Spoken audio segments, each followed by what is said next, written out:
As a Man Thinketh by James Allen. Chapter 1 Thought and Character. The aphorism, as a man thinketh in his heart, so is he, not only embraces the whole of a man's being, but is so comprehensive that it reaches out to every condition and circumstance of his life. A man is literally what he thinks, his character being the complete sum of all his thoughts. As the plant springs from and could not be without the seed, so every act of a man springs from the hidden seeds of thought and could not have appeared without them. This applies equally to those acts called spontaneous and unpremeditated as to those which are deliberately executed. Act is the blossom of thought, and joy and suffering are its fruits. Thus does a man garner in the sweet and bitter fruitage of his own husbandry. Thought in the mind has made us what we are. By thought was wrought and built. If a man's mind has evil thoughts, pain comes on him as comes the will behind the ox. If one endures in purity of thought, joy follows him as his own shadow. Sure. Man is a growth by law and not a creation by artifice, and cause and effect is as absolute and undeviating in the hidden realm of thought as in the world of visible and material things. A noble and godlike character is not a thing of favor or chance, but is the natural result of continued effort in right thinking. The effect of long cherished association with godlike thoughts. An ignoble and bestial character by the same process is the result of the continued harboring of groveling thoughts. You are the master of your fate.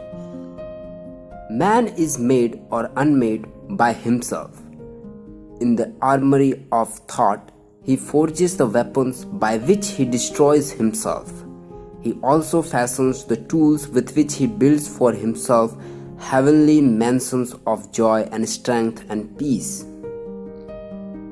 By the right choice and true application of thought, man ascends to the divine perfection. By the abuse and wrong application of thought, he descends below the level of the beast. Between these two extremes are all the grades of character, and man is their maker and master. Of all the beautiful truths pertaining to the soul which have been restored and brought to light in this age, none is more gladdening or fruitful of divine promise and confidence than this: that man is the master of thought, the molder of character, and the maker and shaper of condition, environment, and destiny. As a being of power, intelligence, and love, and the lord of his own thoughts, man holds the key to every situation and contains within himself that transforming and regenerative agency by which he may make himself what he wills.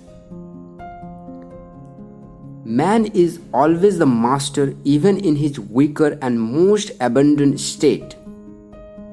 But in his weakness and degradation, he is the fullest master who misgoverns his household.